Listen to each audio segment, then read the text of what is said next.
इस चैप्टर के मोशन के बारे में पढ़ने वाले हैं। तो सबसे पहले फिजिक्स क्या है, तो सबसे पहले मैं बताना चाह रहा हूं व्हाट इज फिजिक्स।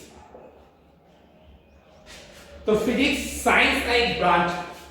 हम जानते हैं साइंस में 3 पार्ट होता है, एक फिजिक्स होता है, केमिस्ट्री होता है, एक बायोलॉजी होता है। तो फिजिक्स क्या है? It is the branch of the science, it is the branch of science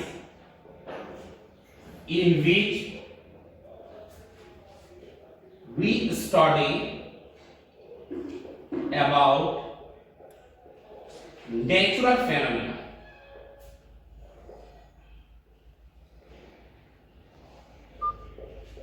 science physics क्या है? साइंस का एक ब्रांच है जिसमें हम लोग नेचुरल फेनोमेना के बारे में स्टडी करते हैं।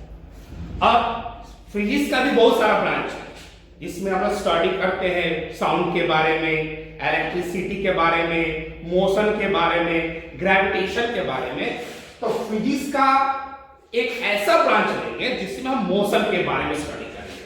तो फिजिक्स उस ब्रांच को बोलते हैं mechanics. It is the branch of the science, it is the branch of science, it is the branch of physics, क्योंकि साइंस का ब्रांच में फिजिक्स आया और फिजिक्स के ब्रांच में आएगा mathematics. It is the branch of physics in which we study about rest and motion of the object.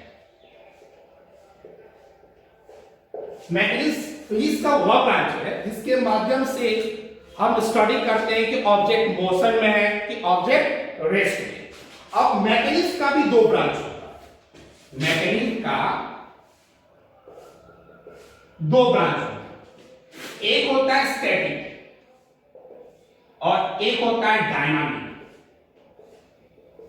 एक जो होता है वह स्टैटिक मैकेनिज्म होता है और एक होता है डायनेमिक मैकेनिज्म। अब स्टैटिक में क्या होता है? Static that means rest position और dynamic that means motion.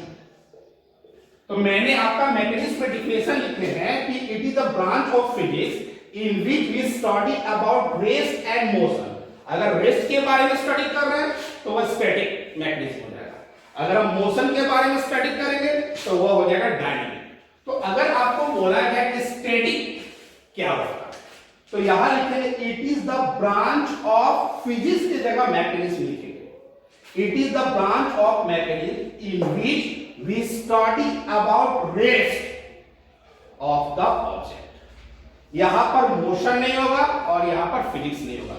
It is the branch of mechanism in which we study about rest of the object. अगर हमें डायनेमिक के बारे में लिखना है तो लिखेंगे it is the branch of mechanism in which we study about motion, क्योंकि यहां मोशन लिखा, मोशन ऑफ द ऑब्जेक्ट। तो ये हो गया physics.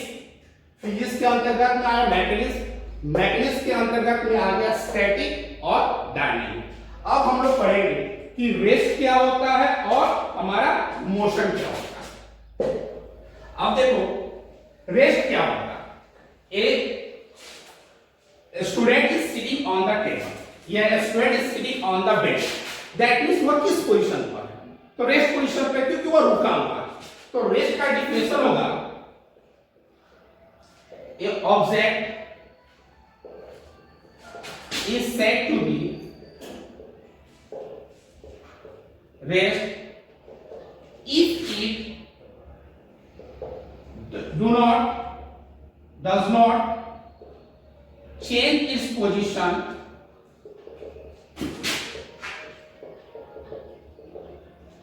with respect to time.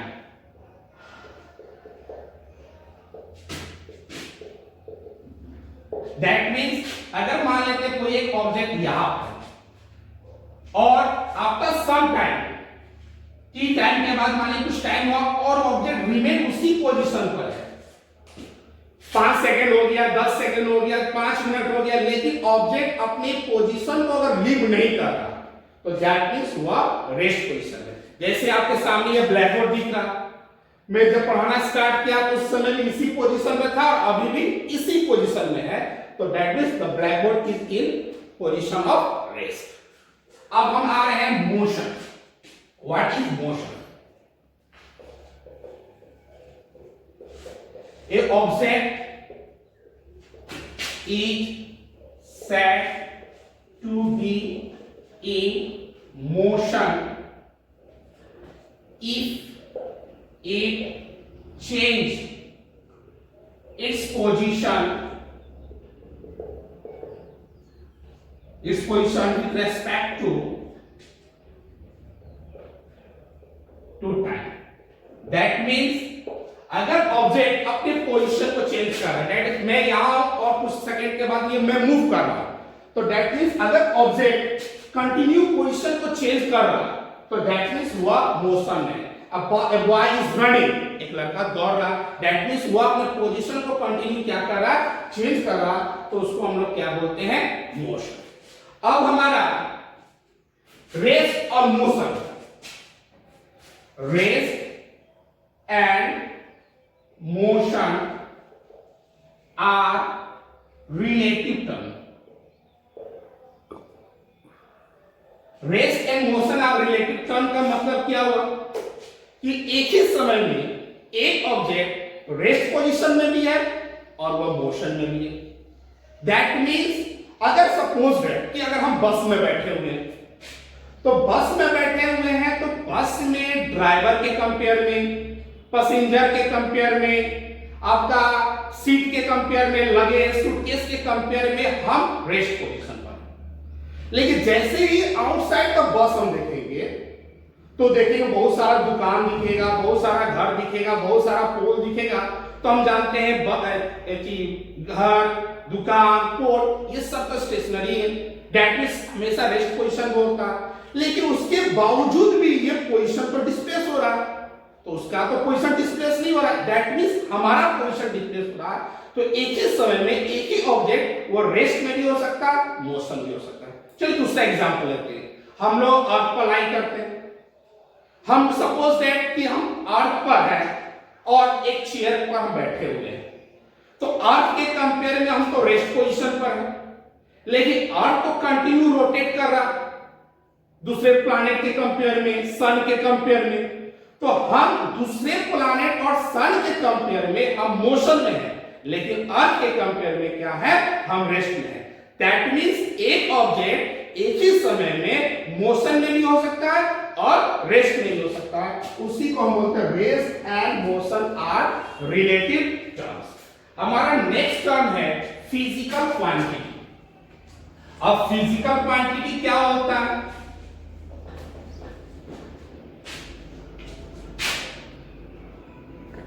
Physical quantity, those quantity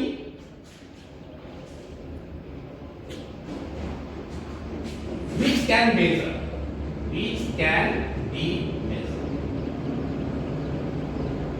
जिसको हम लोग मेजर कर सकते हैं। जैसे लेंथ, हम लोग लेंथ को मेजर करते हैं, कोई चीज का आप बोलते हैं 5 किलोमीटर है, 5 मीटर है, माने सपोज फ्रूट्स खरीदे तो बोले 5 किलो है, 10 किलो है, इसको हम मेजर कर सकते हैं। तो फिजिकल क्वांटिटी क्या होता है? Those quantity which can be measured. लेकिन अगर पूछा जाए साउंड, तो साउंड को हम मेजर नहीं कर सकते। साउंड के टाइम पीरियड को, साउंड के फ्रीक्वेंसी को, साउंड के वेवलेंथ को मेजर कर सकते हैं, तो साउंड जो है वो फिजिकल क्वांटिटी नहीं है। अब फिजिकल क्वांटिटी जो होता है वो दो प्रकार का होता है। फिजिकल क्वांटिटी जो होता है वह दो प्रकार का होता है। पहला होता है स्केलर और दूसरा होता है फैक्टर। पहला है स्केलर और दूसरा क्या है? फैक्टर। अब स्केलर क्या है? तो those physical quantity which has only magnitude. अब मैग्नीट्यूड क्या होता है? न्यूमेरिकल वैल्यू को हम मैग्नीट्यूड बोलते हैं। तो स्केलर का डिफिनेशन क्या हो जाएगा? तो चूंकि ये फिजिकल क्वांटिटी का ही पार्ट है, तो स्केलर क्वांटिटी क्या हो जाएगा? Those physical quantity which has only magnitude. Magnitude का मतलब हो गया न्यूमेरिकल वैल्यू, मतलब वैसे फिजिकल क्वांटिटी जिसका केवल मैग्नीट्यूड होता है, दैट इज न्यूमेरिकल वैल्यू होता है। जैसे फॉर एग्जांपल के लिए डिस्टेंस है, स्पीड है, तो डिस्टेंस से तो हम बोल सकते हैं 5 किलोमीटर, ये इसका मैग्नीट्यूड हो गया। स्पीड है तो हम बोल सकते हैं 20 किलोमीटर पर आवर, ये इसका मैग्नीट्यूड हो गया। तो ये हमारा हो गया स्केलर क्वांटिटी। वेक्टर क्वांटिटी क्या होता है?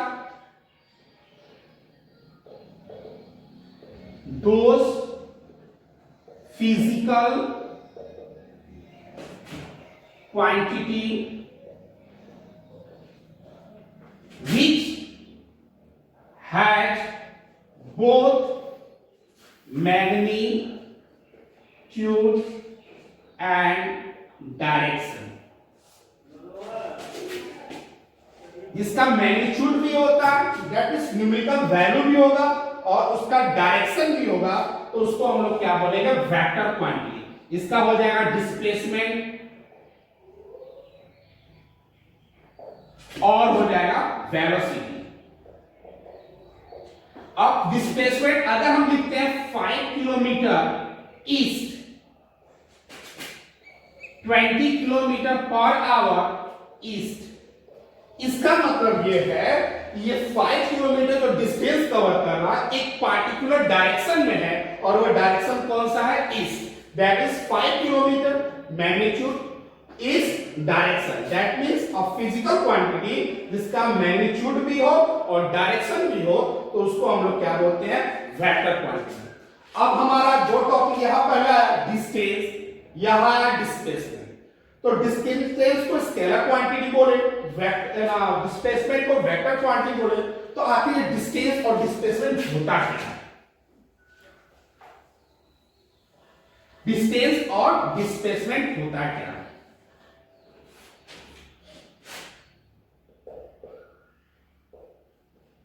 The actual path covered by a body, जो एक्चुअल पाथ, सपोज करो कि ये ए पोजीशन है, यहां से ऑब्जेक्ट यहां गया, ये बी पोजीशन, और यहां से ऑब्जेक्ट यहां आया, ये सी पोजीशन। ये हो गया मेरा 3 किलोमीटर, ये हमारा हो गया 4 किलोमीटर। तो ये मेरा अगर पूछा जाए कि what is the distance from A to C, तो that means A to B 3 kilometre, B to C 4 kilometre, the distance A from C is 7 kilometre, because the actual path, तो ये मेरा एक्चुअल पाथ है, तो मैंने ए से B 3 kilometre गए, फिर बी से सी हम 4 किलोमीटर गए, तो ए से सी तक पहुंचने में मैंने जो डिस्टेंस कवर किया वह हो गया हमारा 7 किलोमीटर। लेकिन वही चीज अगर डिस्प्लेसमेंट पूछा जाए, द शॉर्टेस्ट डिस्टेंस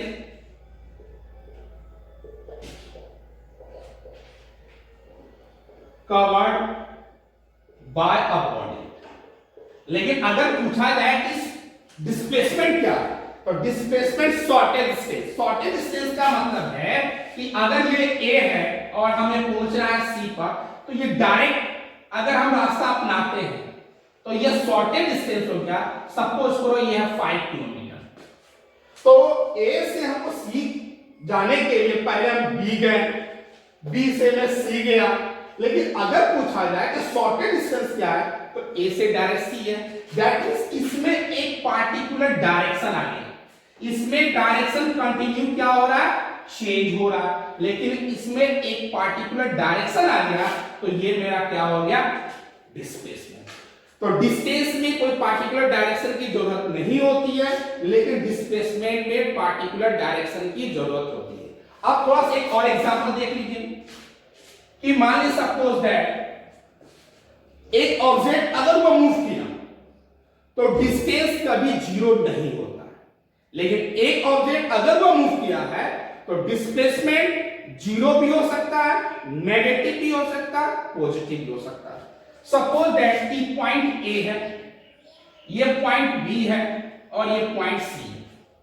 अगर कोई ऑब्जेक्ट ए से बी गया 5 किलोमीटर, तो अगर ए से बी का बात करें तो डिस्टेंस और डिस्प्लेसमेंट दोनों 5-5 किलोमीटर है, क्योंकि दोनों का सेम है, डायरेक्शन भी सेम है, कोई प्रॉब्लम नहीं। लेकिन अगर सपोज दैट कि बी से वह 2 किलोमीटर रिटर्न आ गया, तो इस कंडीशन में डिस्टेंस और डिस्प्लेसमेंट क्या होगा? तो ए से बी गया था 5 किलोमीटर, बी से फिर रिटर्न आया तो डिस्टेंस तो कवर किया, दैट मींस 5 + 2 क्या हो जाएगा? 7 किलोमीटर डिस्टेंस हो जाएगा। लेकिन डिस्प्लेसमेंट क्या होगा कि अगर सपोज दैट ये ईस्ट डायरेक्शन में गया और रिटर्न ये वेस्ट डायरेक्शन में आ गया, तो अपोजिट डायरेक्शन हो गया। इस कंडीशन में ये 2 किलोमीटर रिटर्न आया, इसलिए हम इसको माइनस करेंगे। तो इस कंडीशन में हमारा डिस्टेंस और डिस्प्लेसमेंट दोनों चेंज हो गया। डिस्टेंस मेरा 7 हो गया और डिस्प्लेसमेंट मेरा 3 हो गया। अगर सपोज है कि अगर वो बच्चा और 3 किलोमीटर रिटर्न आया, तो इस कंडीशन में डिस्टेंस और डिस्प्लेसमेंट, और डिस्टेंस में हमेशा क्या करते हैं? ऐड करते हैं, चाहे वो कोई भी डायरेक्शन में मूव कर रहा है, उससे हमें कोई मतलब नहीं। तो ये और 3 हो जाएगा, तो ये हो गया मेरा 10। डिस्प्लेसमेंट अभी भी अपोजिट चल रहा है, फिर माइनस करेंगे, दैट मींस 5 - 5 0। यार डिस्प्लेसमेंट मेरा 0 हो गया। तो डिस्प्लेसमेंट मेरा 0 तभी हो सकता है जब ऑब्जेक्ट जहां से चला और वहीं पर अगर वो रिटर्न आ गया, तो डिस्प्लेसमेंट मेरा क्या होता है? 0। मैंने दिखा दिया डिस्प्लेसमेंट पॉजिटिव, मैंने दिखा दिया डिस्प्लेसमेंट 0। अब मैं दिखा रहा हूं कि डिस्प्लेसमेंट नेगेटिव कैसे होता है। सपोज दैट इसके बाद ऑब्जेक्ट और 5 किलोमीटर इधर गया, तो डिस्टेंस मेरा क्या हो जाएगा? और +5 कर देंगे, दैट मींस 50। डिस्प्लेसमेंट ये भी अभी ऑपोजिट जा रहा है, और -5 करेंगे, that means 5 - 10 is equal to -5 kilometre. इसका मतलब ये हुआ कि डिस्प्लेसमेंट पॉजिटिव भी हो सकता है, नेगेटिव भी हो सकता है और 0 भी हो सकता है। ये हमारा डिस्प्लेसमेंट था। तो डिस्टेंस, अगर कोई ऑब्जेक्ट अगर मूव किया है, then distance will always positive, not 0, not negative. But if a body move, then displacement will be positive, negative as well as 0। और एक लास्ट टॉपिक है, वो है यूनिट। तो दैट मींस कहने का मतलब यूनिट क्या होगा। अगर पूछा जाए कि आपका हाइट कितना है, तो हम बोलेंगे 5 क्या? 5 फुट है, 5 मीटर है, 5 सेंटीमीटर, ये तो हमें नहीं पता। तो जब तक हम उसको नहीं बोलेंगे कि 100 सेंटीमीटर, 100 ग्राम, 100 केजी, तो आइडेंटिफाई करके हम नहीं बता सकते कि एक्चुअल है क्या। तो ये जो सेंटीमीटर होता है, ये जो ग्राम होता है, ये जो केजी होता है, इसको हम लोग क्या बोलते हैं? यूनिट। तो आज के लिए इतना ही। Thank you.